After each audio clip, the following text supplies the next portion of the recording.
नमस्कार, live cities की night bulletin दिन भर बिहार में आपका स्वागत है। मैं हूं आपके साथ प्रीति झा। बिहार विधानसभा में 2,61,885 करोड़ का बजट पेश हुआ।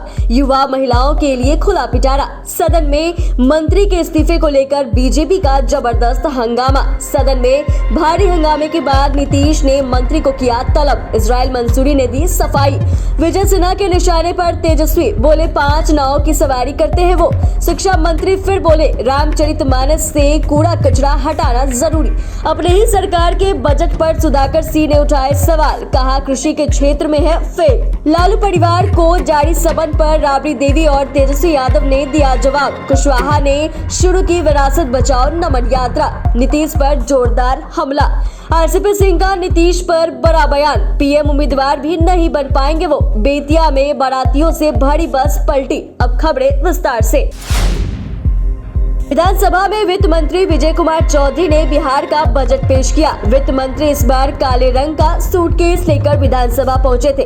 2023-24 का बजट पेश करते हुए उन्होंने कहा कि 10 साल में बिहार के बजट का आकार 3 गुना बढ़ा है। बिहार की आर्थिक वृद्धि दर 10.98% रही। विकास दर के मामले में यह प्रदेश तीसरे नंबर पर है। बिहार की अर्थव्यवस्था बढ़ रही है और देश से ज्यादा बिहार का विकास दर है। वित्त मंत्री ने बिहार में बम्पर बहाली किए जाने का ऐलान किया है। उन्होंने बताया कि बिहार अभी विकासशील प्रदेश है। इस राज्य को विकसित बनाने के लिए केंद्र से अतिरिक्त मदद की जरूरत है। विजय चौधरी ने कहा कि बिहार का विकास दर शानदार रहा है। सीमित संसाधनों में विकास दर ज्यादा है। बजट आकार देश में 14वें स्थान पर है और बिहार का विकास दर 10.98% है।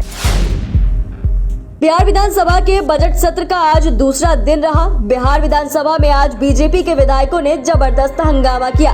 विधानसभा की कार्रवाई शुरू होते ही बीजेपी विधायक बेल में पहुंच गए थे। भाजपा विधायकों ने मंत्री इजराइल मंसूरी और सेना के खिलाफ बयान देने वाले मंत्री सुरेंद्र यादव के खिलाफ कार्रवाई की मांग कर रहे थे। सरकार ने बीजेपी विधायकों की मांग खारिज कर दी।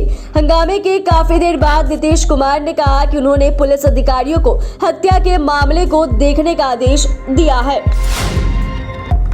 इधर विपक्ष के भारी हंगामे के बाद मुख्यमंत्री नीतीश कुमार ने मंत्री इजराइल मंसूरी को अपने चैम्बर में बुलाया है और पूरे मामले को लेकर पूछताछ की।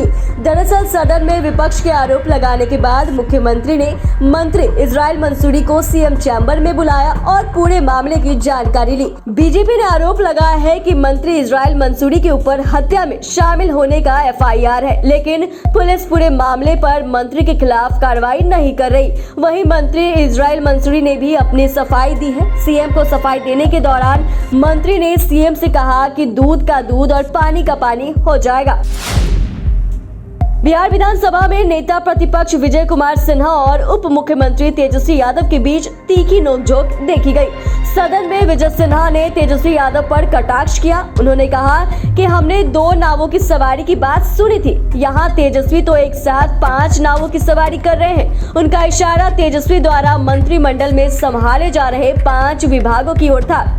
विजय सिन्हा यही नहीं रुके। उन्होंने तेजस्वी से सवाल किया कि क्या आपके दल राजद में कोई भी अन्य लोग योग्य नहीं है जो विभागों को संभाल सके और आप 5 नावों की सवारी करने को मजबूर ना हो।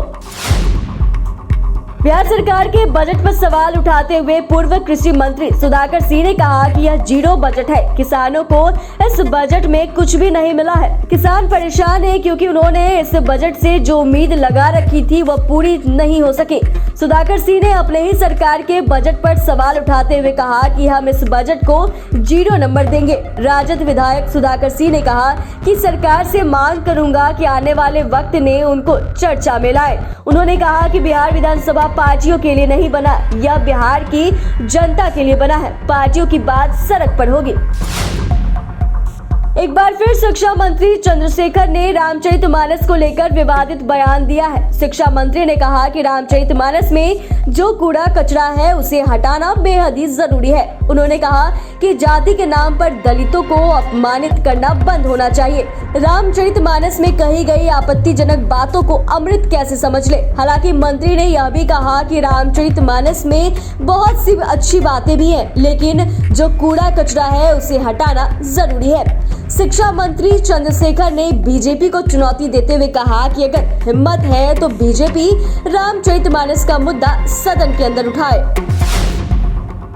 जमीन के बदले नौकरी देने के मामले में लालू यादव, राबड़ी देवी और 14 अन्य के खिलाफ समन जारी होने के बाद बिहार की पूर्व मुख्यमंत्री राबड़ी देवी ने बड़ा बयान दिया है। दरअसल बिहार बजट सत्र के दूसरे दिन बिहार विधान परिषद पहुंची राबड़ी देवी ने कहा कि बिहार में पीएम नरेंद्र मोदी हम लोगों से डर गए हैं, इसीलिए हम लोगों को फंसाने में लगे हैं। पूर्व मुख्यमंत्री ने कहा कि नरेंद्र मोदी सबको भगा रहे हैं, लेकिन हम लोग भागने वालों में से नहीं है। वहीं तेजस्वी यादव ने भी अपनी प्रतिक्रिया दी है और कहा है कि यह एक प्रोसेस है, तो ऐसे में कोई दिक्कत वाली बात नहीं है। जदयू से अलग होने के बाद आरएलजेडी के राष्ट्रीय अध्यक्ष उपेंद्र कुशवाहा आज से विरासत बचाओ नमन यात्रा पर है।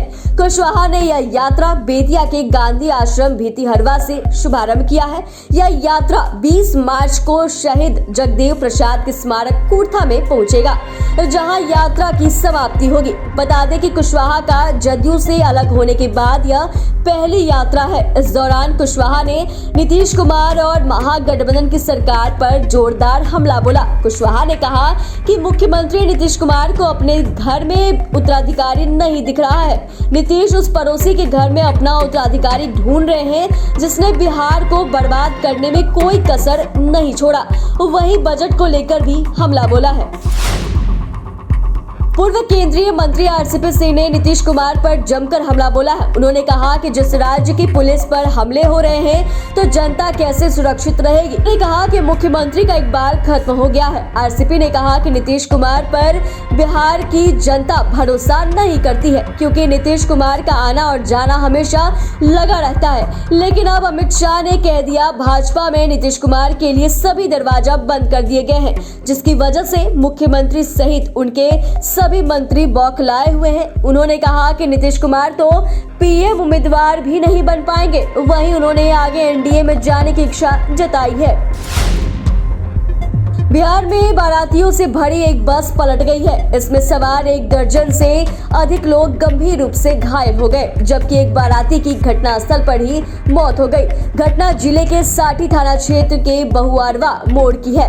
बताया जा रहा है कि सभी लोग वापस लौट रहे थे। इसी दौरान बस अनियंत्रित होकर पलट गई। इधर घटना की सूचना मिलते ही मौके पर साठी थाना पुलिस पहुंचकर सभी घायलों को स्थानीय लोगों की मदद से इलाज के लिए बेतिया गवर्नमेंट मेडिकल अस्पताल में भर्ती कराया, जहां सभी का इलाज चल रहा है। खबर में बस इतना ही। चैनल को सब्सक्राइब करें, फेसबुक पेज को लाइक करें। वीडियो देखने के लिए आपका धन्यवाद।